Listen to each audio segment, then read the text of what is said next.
Hey, I'm Dan Fitzpatrick at StockMarketMentor.com on Apple Tuesday, September 9th, or maybe we'll just say iTuesday.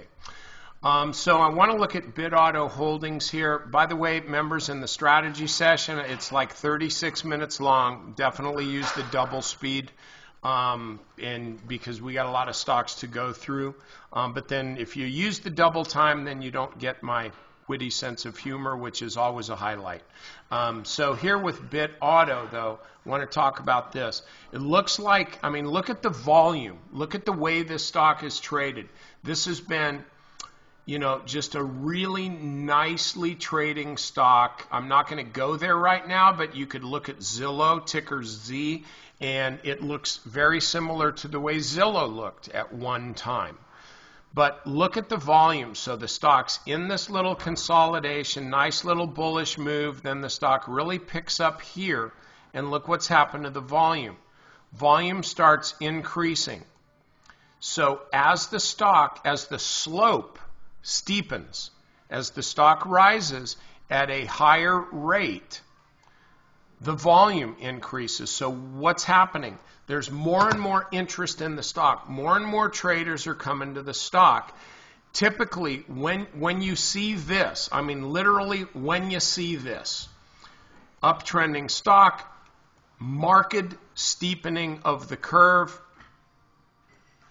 increase in volume, and a huge, massive spike in volume accompanying what turns out to be the high, because the next day the stock reverses on high volume, just not as high as the day before, but this day before was massive, you know, what the heck happened volume. When you see this, this is about kind of as close to a blow off top as you can see. I mean, not quite. A blow off top literally is one where you could really call it a blowed up top, where everybody who's buying just gets blowed up and the stock really reverses down. This is not that, but you can see where it's a big, massive volume, a push up, followed the next day by a reversal. And then with all of this buying, and by the way, this isn't like smart guys, hedge fund or mutual fund buying. Those are the guys that are selling. This is you and your buddies buying because somebody's talking about Bitauto beasting, or, you know, whatever your terms are. This is like the last of the Mohicans coming in to buy the stock on this massive volume. This is also one other thing, shorts covering. Short sellers who have been holding this stock because they're looking at this and they just don't believe it. They don't believe it. They finally have to cover just out of discipline. That drives the stock up, and the next thing you know, what this is here, and by the way, it's $100, that's kind of an even number. Okay, this is pretty solid resistance.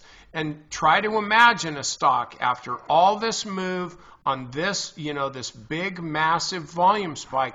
What is going to push this stock higher to a new high? You know, it's kind of hard to imagine that it's going to do that. There's going to be anything that's going to do this, that's going to push it to a new high, when all of this massive trading activity could only push it up this high. Well, I got a big mess on here, don't I? So instead, now we have what turns out to be a lower high, because today the stock sold off on volume. Look at this massive spike. So now ask yourself again, what's going to push this stock higher? Now we've got the stock having traded in this range here. I'm going to just draw this down so I get it right. Okay, so all of this trading up here above the line where it is now, look at the volume. So we've had massive volume.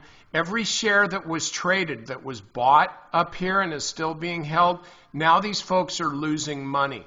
So what am I leading up to? I'll tell you what I'm leading up to.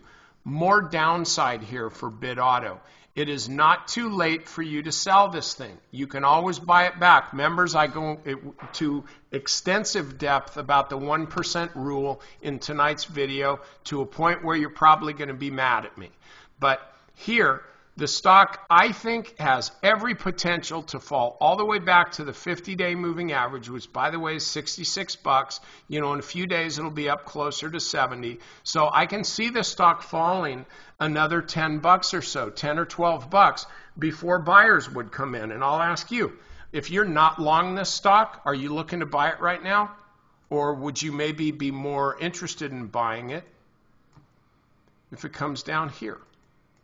That's what I'm saying. So if you're long this stock, you need to fix that. If you're looking to buy it, don't do that. Wait for lower levels. You're going to get your opportunity. Generally speaking, though, this really cup here, I mean, this is a really nice consolidation. So let this rally, let this blow off, run its course, slide the stock over, and sometime in October, I'm thinking.